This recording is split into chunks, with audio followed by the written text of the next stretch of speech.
এই দুনিয়াতে না কেউ কারো নয়। দুঃখ কষ্টগুলো না নিজের সাথে নিয়ে একাই লড়াই করতে হয়। জীবনে কখনো ভাবিনি যে এতটা কষ্ট নিয়েও বেঁচে থাকতে হবে।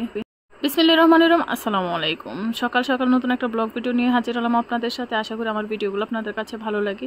যাদের কাছে ভালো লাগে আশা করি তারা লাইক কমেন্ট অবশ্যই করে দিবেন। আজকে সকালে আমাদের নতুন নতুন গাছগুলোর সাথে আপনাদের পরিচয় করাবো। সকালে ঘুম থেকে উঠে এই গাছটাকে কেটে ফেলার একটা সিদ্ধান্ত নেওয়া হয়েছিল। সবাই যখন একসাথে গাছ দেখতে গিয়েছিলাম তখন দেখি গাছে আমরা ঝুলছে, কিন্তু সিদ্ধান্তটা পাল্টিয়ে ফেললাম যে এই গাছগুলো আসলে কাটা যাবে না। তার পাশেই ছিল লেবু গাছ, আর লেবু গাছগুলো অনেক দিন হয়েছে লেবু ধরে না। এখানেও দেখলাম অনেকগুলো লেবু ঝুলে আছে। কি সুন্দর না জিনিসগুলো, যেগুলো গিয়েছি কাটতে সেগুলোর মধ্যে ফল ধরে আছে। তখন তাদের মায়াই পড়ে গেলাম যে এগুলো আর কাটা যাবে না।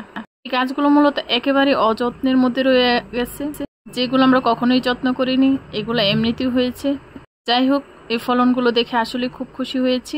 জাম্বুরা গাছগুলো গত 2 বছর আগে লাগানো, এবার দেখি ফার্স্ট টাইম হচ্ছে আমাদের জাম্বুরা চলে আসছে, খুবই ভালো লেগেছে। তারপরে দেন হচ্ছে এটা কি ফুল গাছ আমি জানি না, কিন্তু এটার গন্ধটা এত সুন্দর যে চারিদিকে একবারে মোমো করতে শুরু করে। সকালে ঘুম ভাঙার পরে যখন এই ঘাসটার গোড়ায় যায় তখন এত সুন্দর একটা গন্ধ বের হয়, তখন আমার কাছে খুবই ভালো লাগে। যাই হোক, এবার আমাদের নতুন গাছে কিন্তু কাঁঠাল ধরেছে। কাঁঠালের সম্পর্কটা দেখে কিন্তু আমার সেই ভালো লেগেছে। যেমন মা মেয়ের মধ্যে এতটাও গভীর সম্পর্ক থাকে, ঠিক তেমনই সম্পর্কটা রয়েছে। যেমন মাকে মেয়ে ধরে আগলিয়ে রেখেছে যত্ন সহকারে, প্রতিটা মেয়েকে না বিয়ের আগে ঠিক একটা মা এভাবে তাকে আগলিয়ে ধরে রাখে। কাঁঠালকে দেখে কিন্তু সেই ছোট্টবেলার কথাগুলো মনে পড়ে গেল। দুঃখ নিয়ে বেঁচে আছি, তারপরও না প্রকাশ করা যায় না। দুঃখটা যদি আজকে বাবার বাড়িতে হতো তাহলে মাকে কতই না কিছু বলতাম। যাই হোক, সকাল সকালের নাস্তা রেডি করার জন্য কিন্তু আমরা রান্নাঘরে চলে এসেছি।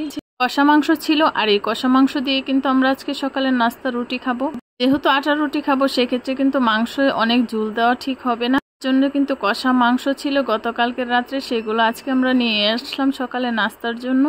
এখানে কিন্তু পাকা কাঁঠালটা আমরা অলরেডি ভেঙে ফেলেছি, আর এই কাঁঠালটা এতটাই সুস্বাদু ছিল, একেবারে খাওয়ার উপযোগী, আর এতটাই মিষ্টি ছিল যে আমি 2টার উপরে আর খেতে পারছি না। রসগুলো দেখেন কি সুন্দর এবং খুবই ভালো লেগেছে। কিছু কথা শুনতাম যেটা বুঝি দেখতে সুন্দর লাগে সেটা খেতে ভালো লাগে না, আসলে এটার বিপরীতটা হয়ে গেল। এটা দেখতে যেমন সুন্দর খেতেও তেমন সুন্দর, খুবই ভালো লেগেছে। যারা আমার ভিডিওগুলো দেখেন তাদেরকে অবশ্যই কিন্তু কাঁঠালের দাওয়াত রইল, অবশ্যই চলে আসবেন। যারা সকালে ঘুম থেকে উঠে কাঁঠাল খেতে খুবই পছন্দ করেন তাদের জন্য কিন্তু আমাদের বাড়িতে কাঁঠালের দাওয়াত রইল। যেহেতু ঘুম থেকে উঠেই কিন্তু আমাদের কাঁঠাল ভাঙা হয়, সবাই কিন্তু খালি পেটে কাঁঠাল খেতে খুবই পছন্দ করে, সেই জন্য কিন্তু কাঁঠাল ভেঙে এখানে সবাই বসে পড়েছি। ভিডিওটা কিন্তু এ পর্যন্ত, আশা করি সবার কাছে ভালো লাগবে। আল্লাহ হাফেজ।